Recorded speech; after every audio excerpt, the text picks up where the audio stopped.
Well, this is the last week of our summer series on how to develop and maintain a friendship with God. God is absolutely a loving Father, and we are all His sons and daughters. But as we have been saying throughout this series, it's healthy to think of God in more than just one way, and to picture God as a friend who walks with you and shares your life with you is a really good thing to do for your spiritual well-being.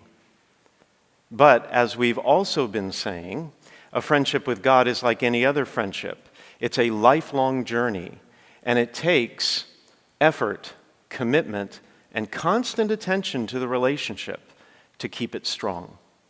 And so over the last 5 weeks, we've been looking at 5 important qualities that are essential to a fulfilling friendship with God. If you missed any of those episodes, then you can catch up or you can watch them on our website at sthilary.org. Tonight, in this last episode, we're going to look and turn our attention to one final feature of a healthy friendship with the Lord. And I think this one might be the hardest one for most of us human beings, most of us mere mortals. And that quality is patience. Good friends are patient with each other. One of my favorite things to do, my favorite job as a priest, one of my favorite jobs, is to prepare couples for marriage. I just love working with these young people who are getting ready to spend their entire lives together. It's so uplifting, they're so optimistic, they're so excited, it makes me feel young again. As part of the process, we asked them to complete a questionnaire with about 170 questions on topics ranging from all kinds of things like household budgeting, financial management, child-rearing philosophies, lifestyle choices and personality styles, all kinds of things. And then we have a discussion about it. But one of my favorite questions, no, I take that back, my favorite question of all those 170 questions is this one, and I find it rather amusing. The question asks the couples whether there is anything about their future spouse that they find annoying. Those of you who are married right now are probably forming a huge long list in your brain, but you have to understand that the kids who come to me to get married, they're almost always still in the romance phase of their relationship. And so the answer to that question is almost always no. No, there's nothing annoying or frustrating, even the tiniest bit irritating about my future spouse. Everything he or she does is cute and adorable and funny. So when I talk to them about this, I try to push them a little bit. I'm like, come on, guys. It's not healthy to not find anything annoying about your partner. Isn't there one little tiny little thing that every once in a while, just gets under your skin? They just look at each other with doe eyes and hold hands and say, no, Father, not a thing. It's absolutely adorable, and I love and admire their optimism and positivity. But we all know, and I think deep down they know, that can't last, because human relationships are hard. It takes work. We all have our little quirks, don't we, and our little idiosyncrasies. I imagine that I might have one or two of my own.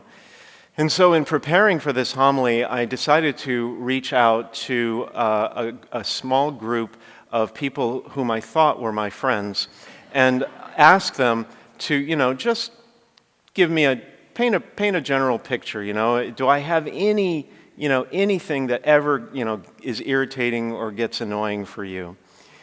And I mean, I sent them a text and I said, I'm doing this homily and I really need your total honesty, no holds barred. Tell me just really how weird I am. And I really meant it. I mean, I did. I even sent the text with a smiley face. Total honesty. And boy, that's what I got. One person wrote back and said, well, I never text lists that long. Another person did, and that list was longer than the Sears catalog. I won't bore you with all of my so-called oddities pointed out to me by my former friends, but I will give you the top 5, and just in case you're interested. I am admittedly a fussy eater. If you've had me over to your house, you know that's true. I'm a fussy eater. But what my friends say is that becomes embarrassing when we go out to restaurants because I'm apparently high maintenance, right? And it's embarrassing because I'm always asking for substitutions and this and that. And I want to know the name of the fish and all of that. But that's number 5. Number 4, in the rectory, the church office, I require all the staff and visitors to put their dirty dishes into the dishwasher where they can be properly sanitized, as opposed to washing them by hand. Now, why this is irritating, I have no idea, because I'm simply saving them time, but nonetheless, I have been dubbed dishwasher dictator. Number 3 is a badge of honor that I wear also proudly. I have been called a coffee diva because I will only drink Italian roast coffees with frothed milk. And I think you can agree with me that life is too short to drink bad coffee, right? Number 2, I am a bossy germaphobe. When we go out to restaurants and with a group of people, I insist on my own bread basket so as to prevent hand-to-hand germ transfer. Now, they find this annoying and embarrassing, but obviously they've forgotten the lessons of COVID-19, so I don't know what that's about. All right, number 1, Father Roger's most annoying trait is I am an arachnophobe. I am so deathly scared of spiders that I make everyone around me, if I see one, pick the spider up in a glass or something and take him outside so as not to harm the poor defenseless creature, but I will not touch him. This just actually happened today. Where's Victoria? She works for us. This just happened today. We saw a spider and I screamed like a little girl. And I'm like, Victoria, get the spider. She refused. I'm not sure how much longer she'll be working here. No, I'm just kidding, Victoria. I'm just kidding. Anyway, I guess like everybody else, I occasionally have annoying habits that get under people's skin. The problem happens when these funny quirks turn into fundamental flaws. When harmless eccentricities start to grate on the relationship and charming but odd traits just really start to cause serious conflicts. And when that happens, you have one of 2 choices. On the one hand, you can either get angry and frustrated, you can demand the behavior stops and issue ultimatums, you can respond with passive-aggressive behavior, it's my favorite, or on the other hand, you can ask for what you need, establish reasonable boundaries, and work with the other person to set mutual expectations. And when those expectations are not met, and when those boundaries are violated, and they will be, it is the perfect opportunity for you to practice patience. Patience. The Bible says that we should put on, like clothing, put on heartfelt compassion and kindness and humility and gentleness and patience, bearing with one another. Good friends are patient with each other. They put up with and endure the shortcomings and the failings of the other person out of love, because that's really the only way to be patient with another human being is through love. And this same principle is true in our friendship with God. God is patient with us. We need to be patient with Him. Throughout this series, in various weeks of this series, we've talked about the need for mutual support, trust, and interest in the relationship with God. We've looked at why we need to speak honestly to God about our lives.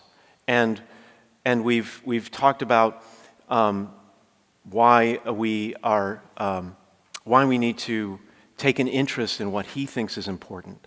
And we've covered a lot of qualities, and I'm going to summarize them for you at the end. We've got a little gift before you go out. But all of these qualities that we've talked about actually work in both directions. God trusts us with our lives. We should trust him. God reveals hidden mysteries to us. We should share honestly with him about our lives. God takes an interest in our lives. We should take an interest in his. God seeks to fix the relationship when we break it. We should at least meet him halfway and make amends. And it's the same thing with patience. God is patient with us. We should be patient with him. But patience is something that's hard for us as human beings. And it's also hard for us to be patient with God. There are people out there, and this may describe you to some degree, maybe just subconsciously, maybe deep down. I know it describes me somehow, some ways, in some times of my life. There are some people who are angry with God because of what's happened to them or a loved one in the past that didn't seem fair. You may grow impatient with God because you keep asking him for what you think you need and want, and you're not getting it. And you think he doesn't love you or care or even listen. Maybe you've become irritated. And you've become irritated with God because he does act pretty slowly. Even in the things in my life, even the things that I've prayed for and have received, it takes a while, and I don't know why. I sometimes joke, well, he is an old man. But, we can become impatient. And some people even harbor resentment deep down against God. Maybe they feel like he's punishing them for the suffering they've gone through. It's hard to be patient sometimes, but God is patient with us always. And that's the point of the readings tonight. In the first reading, it says, though you are master of might, God, you judge with clemency, and with great leniency, with much lenience, you govern us. And the same theme is in the parable tonight that Jesus told in the gospel. One of the parables he told the crowd was the parable of the weeds and the wheat. And it goes like this. The kingdom of heaven may be likened to a man who sowed good seed in his field. Now later, Jesus goes and he describes this to his disciples, the meaning of the parable. And he says that the man who sows the seed is Jesus. The field in which the seed is sowed is the world, and the good seed is us when we love God, trust him, obey him, try to live our lives according to his laws, and try to live in his kingdom every day. That's the good seed. But then, as we heard in the parable, while everyone was sleeping, an enemy came and sowed weeds all through the wheat, and then went off. Now, these weeds were a plant called darnel. You can see it pictured here. Darnel, at certain stages of growth, looked almost identical to wheat. It was hard to tell it apart. And even worse, darnel was a poisonous plant. It could wipe out the entire crop of wheat. So this was a dangerous turn of events for the farmer, and an all too common one. So common that there were laws back then punishing anyone who tried to sabotage a neighboring farmer by planting darnel in his field. Even more dangerous than that was that as the weeds grew, their roots would become intertwined with the wheat. So not only could you not tell them apart, not only was the darnel poisonous, but now their roots were entangled. And so as the parable continues, Jesus says when the crop grew and bore fruit, the weeds appeared as well. Now, you may be wondering what the weeds are, and Jesus describes that also later for his disciples. The weeds are us. Again, when we don't believe in God, trust in God, live our lives according to his laws, when we don't strive to live in his kingdom every day, we become the weeds. So the man's workers come to him, and they say, did you not sow good seed in your field? Where have all the weeds come from? Now, when you read this, maybe you see what I see. There's a kind of, like even a hint of reproach in that question. It's like they're saying, hey, boss, Oh, did you mix up the seeds? What'd you do wrong? Like, you messed all this up. And that's kind of like, I think, our impatience with God. We blame God for the evil and the suffering in the world. It's tempting to do that. We criticize God for the state of the world, as if somehow it were his fault. God, why don't you come down here and fix everything that we messed up? Don't you love us? Don't you care about us anymore? Well, look at what the man said to his workers. An enemy has done this. See, it's not God's fault, the state of the world. God sowed good seed everywhere. It's the powers of darkness who have set up strongholds in our lives, strongholds of selfishness and addiction, strongholds of dysfunction and self-loathing, strongholds of despair, strongholds that have claimed enemy territory in this world and refuse to let go, strongholds that seek to sow doubt and dissension in our faith and our friendship with God, strongholds that just hold on tenaciously. But at the end of the parable, the workers say to him, do you want us to go out and pull up these weeds? And he's like, no, because if you pull them up, you might uproot the wheat as well. It was too dangerous. The wheat is too valuable. Let them grow together until harvest. At the end of time, good and evil will be separated out. And all those strongholds will come crumbling down forever. We just have to be patient with God because he is patient with us. In fact, that's the whole point of the parable, that God waits patiently. Every time one of those strongholds tries to keep us down, tries to alienate us from God, tries to keep us in conflict with other people, God waits patiently for us to change, to do better, to find another way, to switch gears, to embark on a new path, a path of love and forgiveness and reconciliation and righteousness and goodness and patience. God is patient with us. Let us do our best to be patient with him.